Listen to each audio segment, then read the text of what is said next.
Bonjour à tous, aujourd'hui nous allons suivre un tutoriel pour remplacer le bloc écran sur le Samsung Galaxy A53. Le bloc écran d'origine, vous le retrouverez en vente sur notre site internet. Nous vous conseillons également d'utiliser le kit d'outils numéro 1 pour réaliser cette réparation.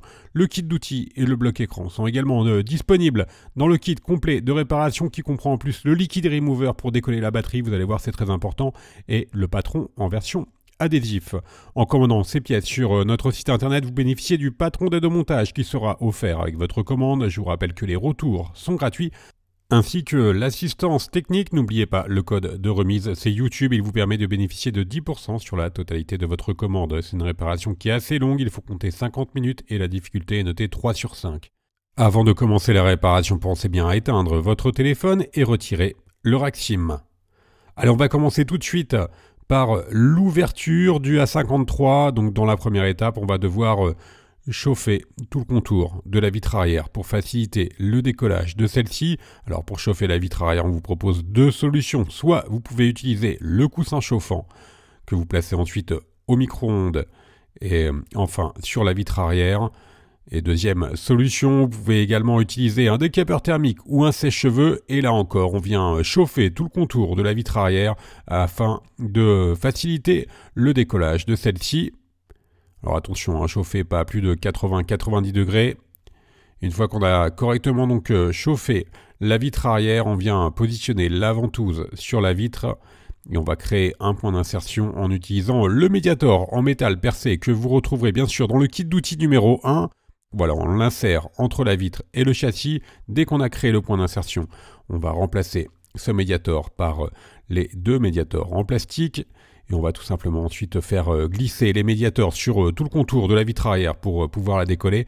Alors vous avez vu, dans notre cas, le A53, il est vraiment très abîmé. Tout simplement, on a réalisé un crash test sur le A53. Vous retrouvez bien sûr les crash tests et les tutoriels de réparation du A53 sur notre chaîne.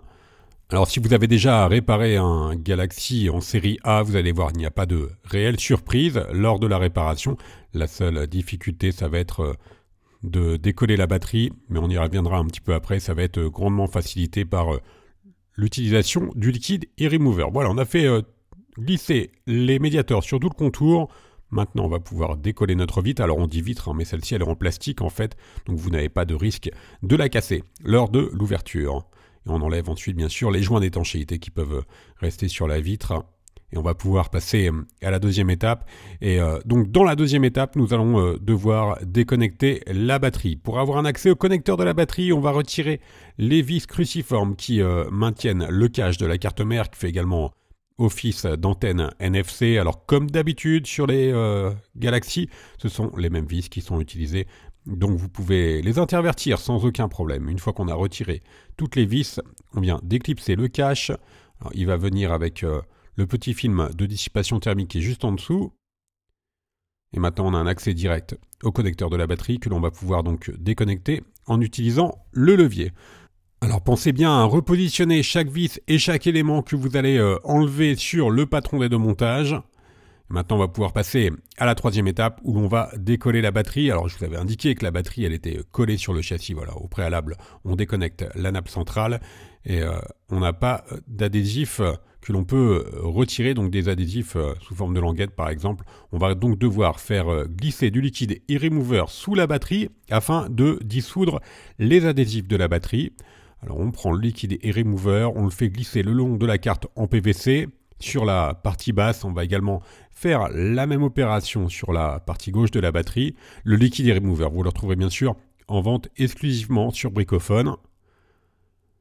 Une fois donc qu'on a bien fait glisser le liquide le long du côté gauche et du bas de la batterie, on va pouvoir mettre notre téléphone sur un plan incliné afin que le liquide s'infiltre bien sous la batterie et qu'il puisse ainsi dissoudre les adhésifs. Et on laisse agir le liquide pendant environ 30 à 40 minutes. Une fois que le liquide a correctement agi, on va pouvoir faire levier délicatement avec le médiator en métal pour enlever complètement notre batterie. Alors attention, nous on utilise le médiator en métal parce qu'on a utilisé au préalable le liquide e-remover. Faites attention à ne jamais percer une batterie au lithium. On va finaliser le décollage en utilisant la carte en PVC bricophone, voilà, que l'on fait glisser sous la batterie, et on va voir l'action du liquide remover, donc qui a dissous les adhésifs et qui nous permet de retirer la batterie sans trop de difficultés. Si vous n'avez pas de liquide remover, il va falloir faire levier, mais dans ces cas-là, vous avez des risques quand même lorsque vous allez retirer la batterie.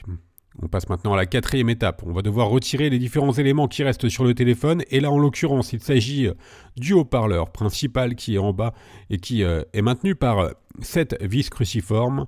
Alors là encore, pensez bien à repositionner ces vis sur le patron d'aide au montage. Une fois qu'on a retiré cette vis, on va pouvoir déclipser notre bloc haut-parleur. Et donc sous notre haut-parleur, on va voir apparaître le connecteur de charge et le lecteur d'empreinte. Et on va pouvoir donc retirer le lecteur d'empreinte et le connecteur de charge dans la cinquième étape. Vous allez voir, c'est hyper facile maintenant. Le tuto, on a fait le plus compliqué. On va commencer par déconnecter complètement la nappe d'interconnexion qui relie le connecteur de charge à la carte mère. On va faire de même pour le lecteur d'empreinte digitale. Et ensuite, nous allons pouvoir déconnecter les deux câbles coaxiaux qui sont donc utilisés pour le réseau. Alors notre connecteur de charge, il comprend également le micro. Alors maintenant, on va devoir chauffer légèrement le connecteur de la nappe de l'écran pour pouvoir le décoller du connecteur de charge. Voilà, on le décolle avec la Bruxelles. Le connecteur, il est maintenu par deux vis cruciformes. Et l'on va donc les retirer. Alors faites attention, celles-ci elles sont particulières, il ne faut pas les mélanger avec les autres. Et maintenant on enlève complètement notre connecteur de charge. On va pouvoir le mettre de côté. Alors il nous reste encore à retirer le lecteur d'empreinte digitale. Là encore, on vient le chauffer légèrement avec le midi décapeur thermique ou un sèche-cheveux. Et on le décolle en utilisant la pincette, la Bruxelles. Voilà pour le lecteur d'empreinte digitale. Alors on a fini sur la partie basse du téléphone, on va s'intéresser maintenant à la partie haute, et donc à la carte mère et aux caméras. La carte mère, elle est maintenue par une vis cruciforme. Et une fois qu'on a retiré cette vis, on va pouvoir enlever toute la carte mère qui va venir avec les caméras avant et arrière. Voilà, on va la mettre de côté. Alors il nous reste encore quelques éléments à retirer sur le châssis. On va commencer par retirer le vibreur, donc qui est tout à droite. Alors le but, bien sûr, c'est de retirer tous les éléments pour ensuite le remettre sur le nouveau châssis. Et vous aurez un téléphone qui sera comme neuf quand vous allez changer le châssis et l'écran de votre téléphone. Et dans la huitième étape, on va donc pouvoir passer justement au remontage. Alors on prend notre nouveau bloc écran d'origine qui comprend déjà le haut-parleur, l'écouteur de l'oreille, le haut-parleur duo qui est déjà préinstallé dessus. On enlève les protections adhésifs qui étaient situées donc sur l'appareil photo avant et également sur le lecteur d'empreinte digitale. On remet maintenant le vibreur. On va faire la même opération pour la carte mère. Alors maintenant c'est vraiment hyper simple. On refixe notre carte mère. Et ensuite, on vient repositionner notre lecteur d'empreinte digitale. On reprend notre connecteur de charge que l'on va bien sûr refixer sur le châssis. Alors surtout, si vous avez des questions sur la réparation, n'hésitez pas à nous les poser soit en commentaire de la vidéo ou soit directement via le chat de notre site internet. Et on reste bien sûr également joignable par téléphone. On refixe notre connecteur de charge. On a au préalable bien sûr reconnecté le lecteur d'empreinte digitale. On va également repositionner les câbles coaxiaux dans les guides qui courent le long du châssis. Et on va bien sûr les reconnecter sur le connecteur de charge. Alors le câble coaxial noir en bas à droite et le blanc en haut à gauche. Faites bien attention à bien passer surtout les câbles coaxiaux dans les guides qui sont donc sur le côté du châssis. Sinon vous allez avoir des difficultés à refermer le téléphone. On reconnecte la nappe d'interconnexion. Et maintenant, on va pouvoir refixer notre haut-parleur. Là, vous avez deux haut-parleurs. Sur le A53, je vous ai parlé du haut-parleur du bas qu'on vient de remettre. Donc ça, c'est le haut-parleur principal. Et vous en avez un autre qui était déjà préinstallé sur le châssis. Le haut-parleur du haut qui fait également office d'écouteur de l'oreille. Alors maintenant, on va pouvoir recoller notre batterie. Alors pour cela, on va utiliser des stickers universels. Alors vous les retrouvez en option sur la fiche produit, ou alors ils sont directement intégrés dans le kit complet de réparation. On les a coupés à la bonne dimension. Alors le gros avantage de ces stickers, c'est que vous n'aurez plus qu'à tirer sur la languette noire pour pouvoir extraire la batterie. Si jamais vous voulez par exemple la remplacer dans quelques années, ce sera beaucoup plus simple que la solution qui est utilisée par Samsung, c'est-à-dire de coller directement la batterie sur le châssis. Alors la batterie, bien sûr, vous ne pouvez la réutiliser que si vous ne l'avez pas abîmée. Logiquement, si vous avez utilisé le liquide remover, il n'y a pas de souci de ce côté-là. On reconnecte la nappe d'interconnexion et justement, maintenant, on va pouvoir reconnecter la batterie. Et il ne nous reste plus qu'à remettre le cache de la carte mère que l'on va refixer avec les 8 vis cruciformes que l'on avait enlevées en tout début de tutoriel. Et ensuite, il ne nous restera plus qu'à refermer le téléphone. Alors pour cela, nous, on va utiliser une nouvelle vitre arrière, parce que vous avez vu, la nôtre est cassée. Hein, vous n'êtes pas obligé, bien sûr, de la changer si la vôtre n'était pas cassée. Alors les vitres d'origine, elles ont bien sûr des stickers qui sont déjà pré-positionnés dessus.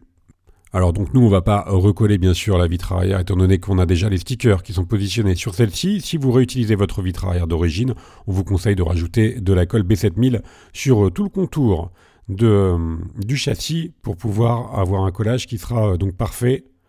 Donc la colle B7000 elle est bien sûr incluse dans le kit d'outils numéro 1 et elle est livrée avec un applicateur.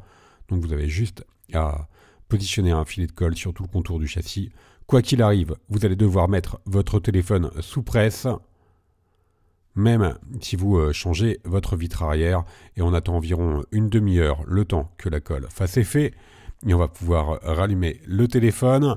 Voilà, tout est ok, on va faire un petit récapitulatif des produits utilisés pour mener à bien cette réparation, en commençant bien sûr par le bloc écran d'origine, vous le retrouvez dans tous les coloris en vente sur Bricophone, vous retrouverez également le kit d'outils numéro 1, ou le kit complet de réparation. Je vous rappelle que l'on reste joignable, bien sûr, par chat, par mail et également par téléphone. Merci à tous d'avoir suivi ce tutoriel et je vous laisse avec un lien direct vers la pièce détachée. Merci à tous et à bientôt pour de nouvelles vidéos.